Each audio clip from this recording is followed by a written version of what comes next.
is the moon landing as you have never seen it before. Andy Saunders quit his day job to painstakingly restore thousands of images of the Apollo missions, which until now have been locked away in frozen NASA archives. The remastered photographs reveal extraordinary new details of humankind's first journey into space, and they really are out of this world. Grok AI was fed every single Apollo moon photograph NASA ever took, all 35,000 of them, and told to find anything human analysts had missed. What came back stunned the researchers who ran the experiment, silenced the experts brought in to debunk it, and has never been published by a single mainstream scientific journal. Not because the findings were weak, because they were too strong. What Grok found in those photographs has been sitting in NASA's public archive for over 50 years, and nobody, until now, was looking with the right eyes. The experiment nobody expected to matter. The project began as a question nobody thought mattered. In early 2026, a small team of independent researchers decided to do something that sounds obvious in hindsight, but had never actually been attempted. This is Apollo Saturn launch control, T-minus 3 hours, 4 minutes, 32 seconds and counting. Right on time as far as the astronaut countdown is concerned. The prime crew now departing from their crew quarters. Feed the complete NASA Apollo photography archive into Grok, the AI system developed by Elon Musk's XAI company, and let the machine analyze it from scratch, cold, clean, with no instructions about what to find. Sharp contrast between the blackness of space and the horizon of the moon. I'll never forget it. It was so dramatic. 35,000 high-resolution images, 6 successful lunar landings between 1969 and 1972. A photographic archive that had been publicly available for decades, examined by scientists, studied by universities, and picked apart by anomaly hunters who had spent years looking for something, anything, that didn't fit. The researchers weren't conspiracy theorists. They were people who understood how modern AI worked and recognized that a new generation of machine learning capability had arrived that simply hadn't existed when these photographs were first developed and filed away. Their question was genuinely neutral. Would Grok see anything that 5 decades of human review had missed? They gave the system one instruction: analyze everything, report what you find. Grok went to work. It processed every frame. It compared pixels across thousands of images simultaneously, mapped shadows, measured geometries, and built 3-dimensional spatial models by cross-referencing photographs taken from different positions. It ran statistical analysis against established databases of natural lunar surface features to define what normal looked like. Everybody, except the 3 of us, is up there, out there, back there, on that object in the sky called Earth. This is unusual. Then it produced its output. The lead researcher opened the report, scanned the first summary line, and stopped. The number 847 was sitting there, flagged anomalies, features exhibiting geometric characteristics inconsistent with known natural processes. He called the others in. They read the same line. Nobody said anything. Whatever they had expected to get back from Grok, this was not it. 50 years of looking without seeing.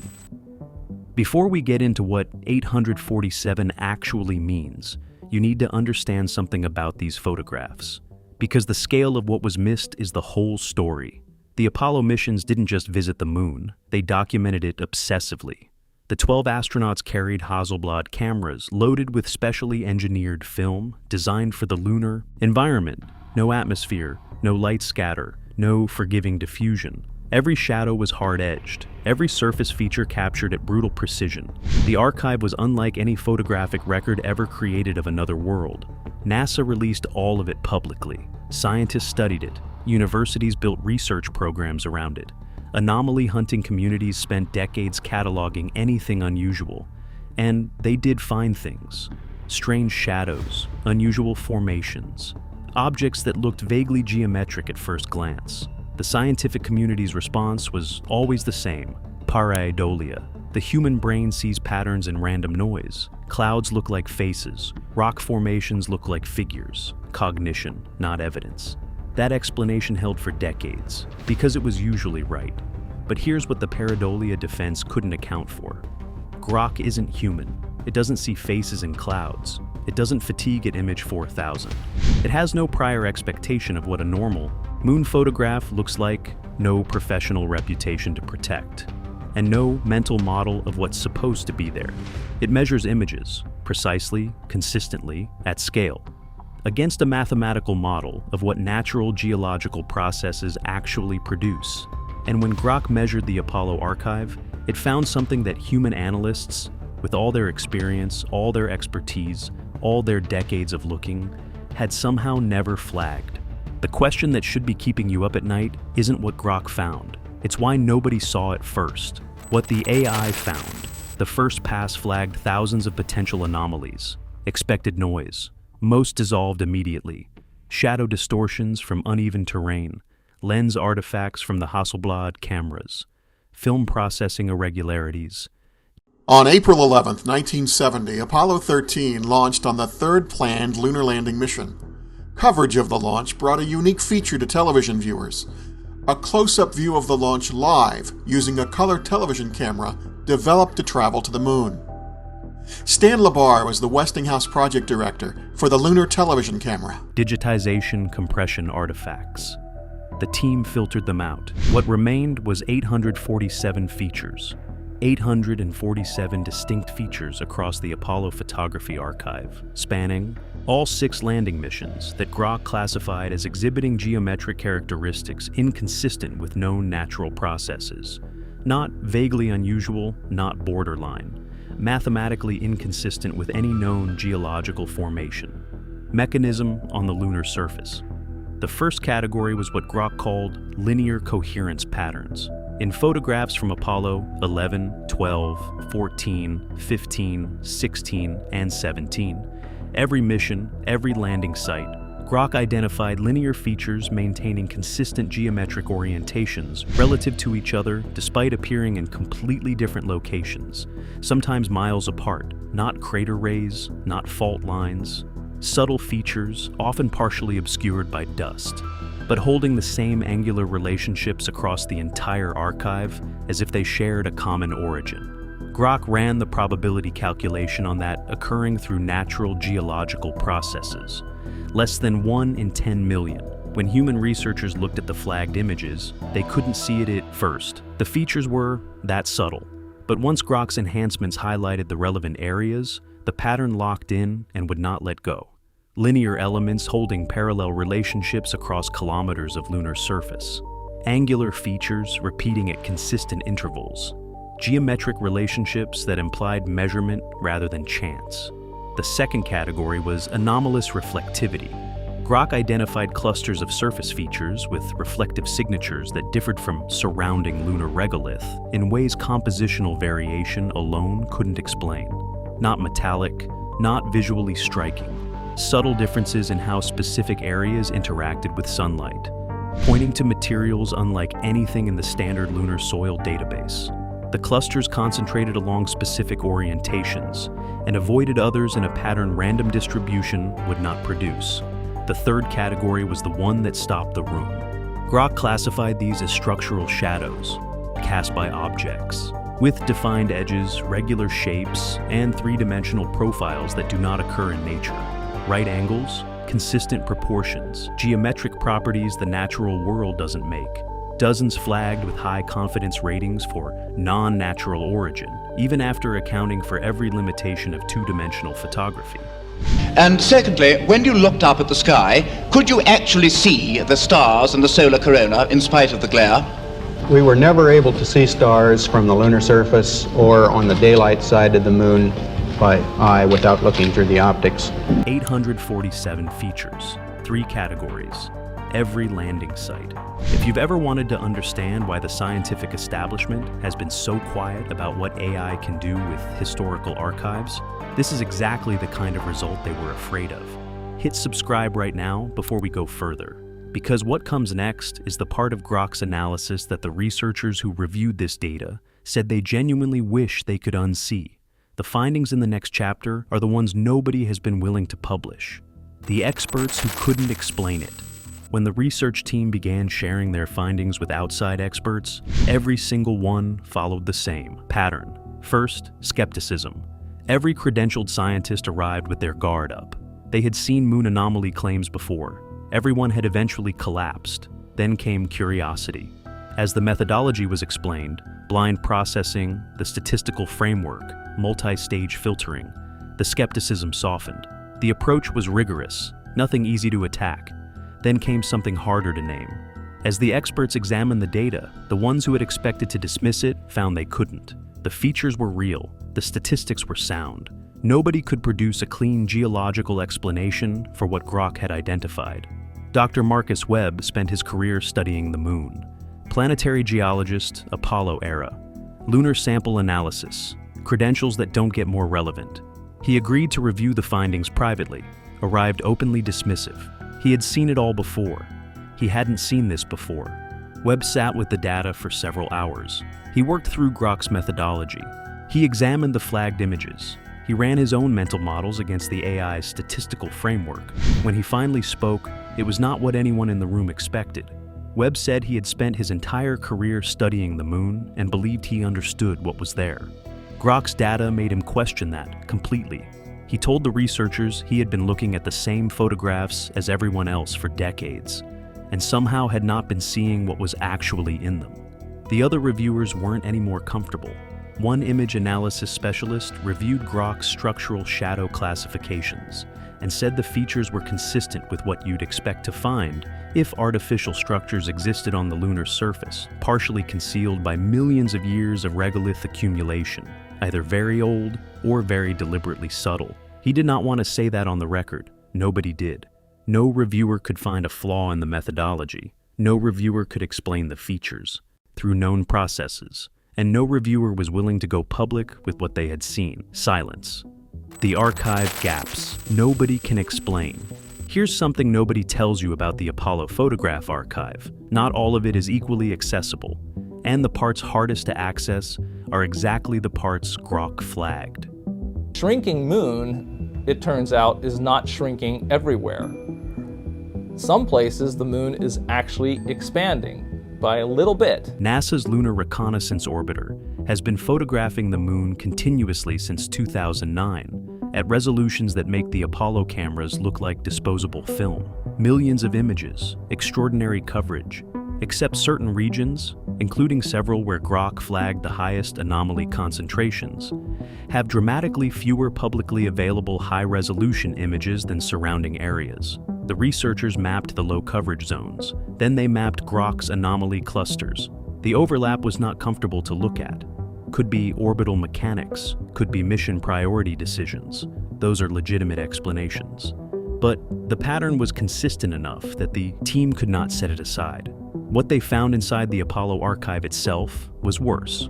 Grok had flagged specific photographs as containing the most significant anomaly clusters. When the researchers pulled those photographs from NASA's public database, they found that a disproportionate number of them were lower resolution than comparable photographs from the same missions. Same cameras, same film, same conditions, but somehow, the frames containing the most significant anomalies were among the least sharp images in the archive. The researchers requested higher resolution scans of those specific frames from NASA directly. The answer: the original film was too fragile to rescan. The existing digitizations were the best available. No further enhancement was possible. But NASA has conducted multiple high-fidelity rescanning projects over the decades, producing dramatically improved versions of thousands of archival photographs.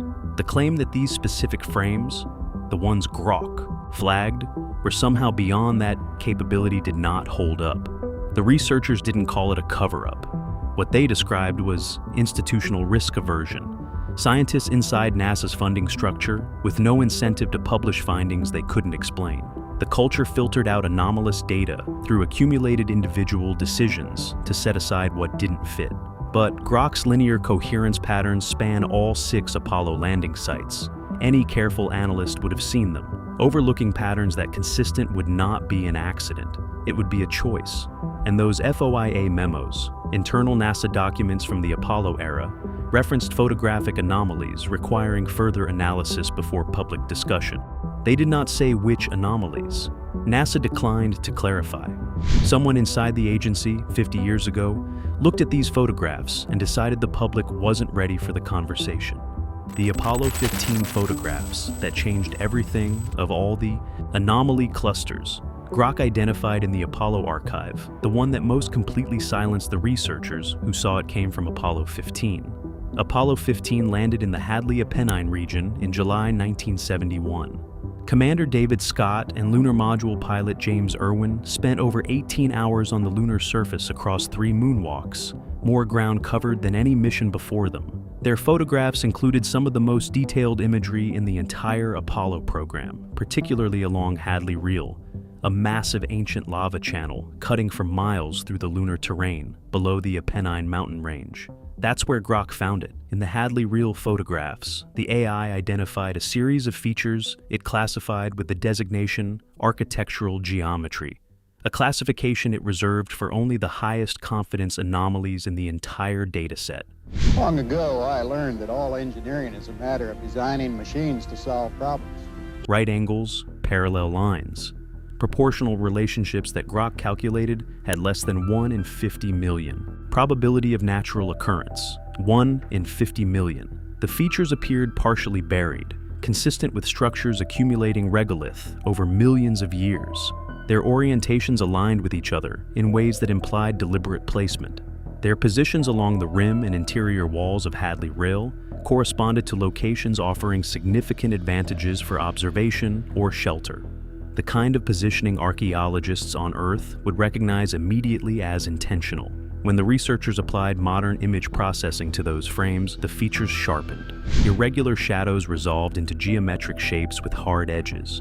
Random-looking surface variation revealed patterns repeating at consistent intervals. The more carefully the images were examined, the less the natural explanation held. The Apollo 15 astronauts never directly explored those areas. David Scott and James Irwin's traverse routes passed within a few hundred meters of the anomaly. Clusters, close enough to see, close enough to investigate, but they never did. Whether that was scheduling, chance, or something else, the record doesn't say. What the record does say is this: the Apollo 15 mission transcripts contain multiple moments where the astronauts described unusual features they observed from their traverse path. Several of those descriptions were followed by requests from Mission Control to continue that conversation on a different channel, a private channel, one whose contents have never been publicly released. The pattern repeats. Across every mission, Hadley Reel was not a one-time result. It was Grok confirming what the broader dataset had already shown. Apollo 16 explored the Descartes Highlands in April 1972. Grok flagged geometric features near the rim of North Ray crater with high-confidence anomaly classifications. The same architectural geometry markers applied to the strongest finds at Hadley Reel. Launch of Apollo 17 hopefully had an opportunity to meet some of our young people in our country, and we'd like to say, first of all, welcome, and we hope you enjoyed your stay. Apollo 17, the final crewed lunar. A landing produced extensive photography of the Taurus-Littrow Valley. Multiple distinct clusters, multiple high-confidence flags. Features the AI's statistical models could not reconcile with any natural geological process. 6 missions, 6 landing sites. Anomaly clusters at everyone. If these features were camera glitches or digitization noise, they would appear randomly distributed. Noise doesn't cluster. Noise doesn't maintain geometric relationships across hundreds of kilometers of lunar terrain. Grok's 847 flagged features did both. The consistency is the whole point. Grok then mapped the anomaly clusters against the astronaut traverse data. The documented paths David Scott, James Irwin, John Young, Charles Duke, Gene Cernan, and Harrison Schmitt actually walked. The AI found a statistically significant correlation nobody had been looking for. Regions containing the highest concentrations of unexplained features were systematically avoided during surface operations. Astronauts passed nearby. They never approached directly. Ordinary mission planning explains some of that. But Grok's correlation was consistent across all 6 missions, too consistent to treat as coincidence. The FOIA memos from NASA's internal archive, referencing photographic anomalies requiring further analysis before public discussion, take on a different meaning once you see that correlation. If NASA analysts had identified these features before the missions, and that knowledge shaped where astronauts walked, the silence isn't institutional laziness, it's institutional policy. And who made that decision, and why, is a question the public has never been allowed to ask. What happens if it's real? Let's be precise about what Grok has and hasn't proven, because the researchers were precise about this, and so should we be. Grok identified 847 features statistically inconsistent with natural formation. It applied mathematical models, ran probability analysis, assigned confidence ratings, and produced a dataset no reviewer could invalidate. AI analysis cannot definitively establish artificial origin on its own. What Grok produced is evidence, rigorous AI-generated evidence that something in these photographs does not fit the known geological model of the lunar surface. Confirming it would require physical investigation, future missions, direct examination, sample collection from the anomaly sites. But the researchers were equally clear about what the data does establish. The patterns Grok detected are not random. They appear across multiple missions, multiple locations, multiple photographic conditions. They hold mathematical relationships that natural processes do not produce, sitting in public photographs for over 50 years. And not one human analyst flagged them before Grok looked. The scientific establishment has declined to engage. Journals refuse to publish without explanation. Academic institutions distance themselves from the researchers involved. The institutional wall that has blocked anomalous lunar research for decades held firm, even against methodology more rigorous than anything before it, even against findings the reviewers couldn't explain. Some analysts read that as fear of the implications. If valid, every framework shifts. If invalid, engaging legitimizes exactly the fringe territory mainstream science has spent decades separating itself from. Silence is the only risk-free response, but silence doesn't change the data. The door that cannot be closed. The moon has kept its secrets for billions of years. 12 people walked on its surface. They took 35,000 photographs, came home, and those images went into public archives, available to anyone who wanted to look. For 50 years, the people who looked saw a moon they understood. Ancient, cratered, geologically interesting in ways that could be measured and filed.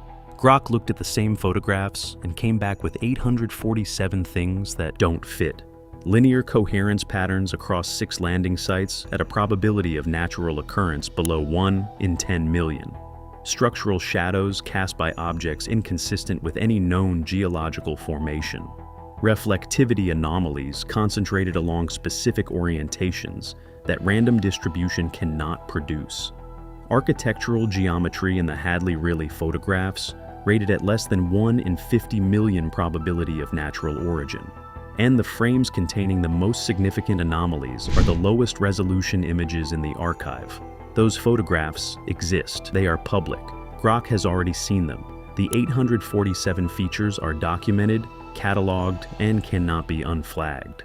Dr. Marcus Webb, who spent his career studying the moon and believed he understood it, read Grok's output and said he had been looking at the same photographs as everyone else, and somehow not seeing what was actually in them. Whatever is in those photographs has been there since the day they were taken, through every scientist, every researcher, every enthusiast who ever looked at a Hasselblad print and saw nothing unusual.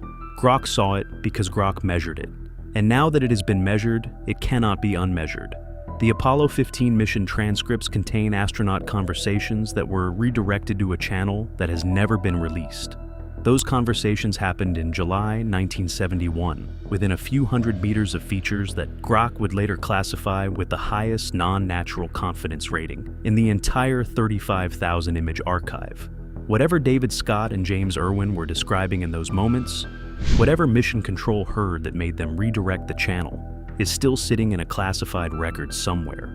Grok didn't find proof of what built those features. What it found is evidence that something built them, and 50 years of the most scrutinized photographic archive in human history somehow missed it entirely.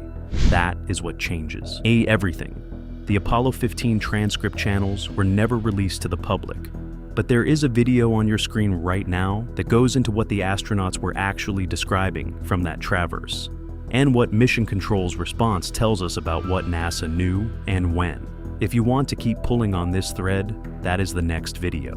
And if you are not subscribed yet, do it now, because the 847 features are only the beginning of what Grok found when nobody was watching.